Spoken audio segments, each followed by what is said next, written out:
said to her, nearly a month ago now. Astrid pressed her ear to the window screen, listening for the high-pitched hum of flying singers.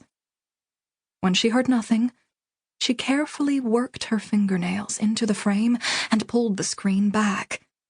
It creaked, shedding little skins of rust.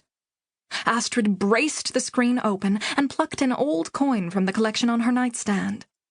The coin had a picture of a bearded man on one side and a picture of a house with columns on the other. It was called a penny. It used to be worth very little, and today it was worth even less. She had loads of them. Astrid took aim and flicked the penny against the screen of Hank's bedroom window, where it made a loud, brassy ping.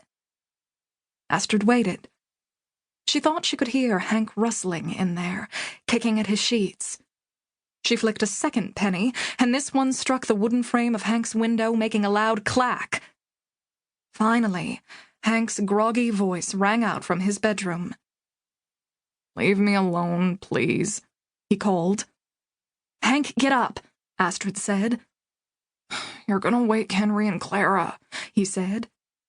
He meant his father and stepmom, snoring away in their grand master bedroom. "Just because you can't sleep, that doesn't mean you have to bother us." "Just get out of bed for a second," Astrid said. "Take a look outside." A moment later, she heard the sucking sound of his window sliding open. Hank appeared behind the metal screen, knuckling his eyes in the darkness. Then his gaze focused on Astrid, and he blinked. It dawned on both of them at the exact same moment that she was wearing only an oversized shirt, and that Hank wasn't wearing a shirt at all. He quickly averted his eyes, and Astrid scooted back from the window and into the shadows of her bedroom. It was going to take some practice, this whole just friends thing. "What is it?" Hank said, making his voice gruffer and deeper than normal. "The lighthouse," Astrid said. "It's on." "Oh." Hank turned so that he could look out into the bay. The lighthouse beam swung dizzily toward them, racing across their windows.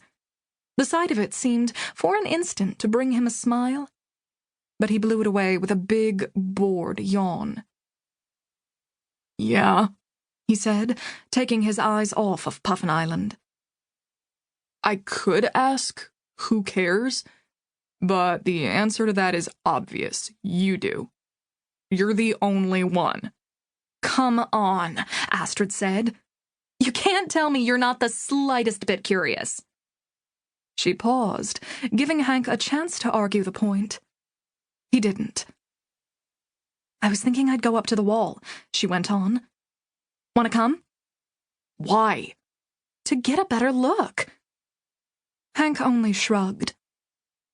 "It'll look the same from up at the wall as it does from down here," he finally said. "Maybe." Astrid was trying her best, but she wasn't about to beg. It wasn't a pride thing. She was scared that begging would give Hank the wrong idea.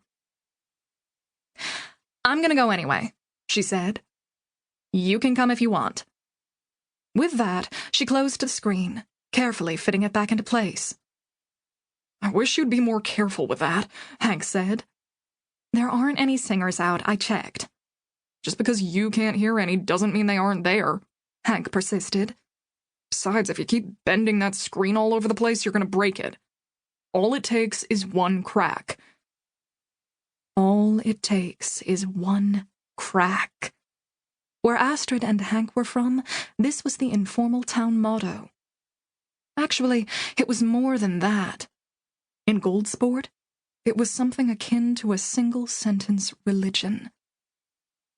All it takes is one crack. "If the singers get into your house," Hank continued, "they'll get into mine. They'll get into the Greenway and the plaza and everywhere."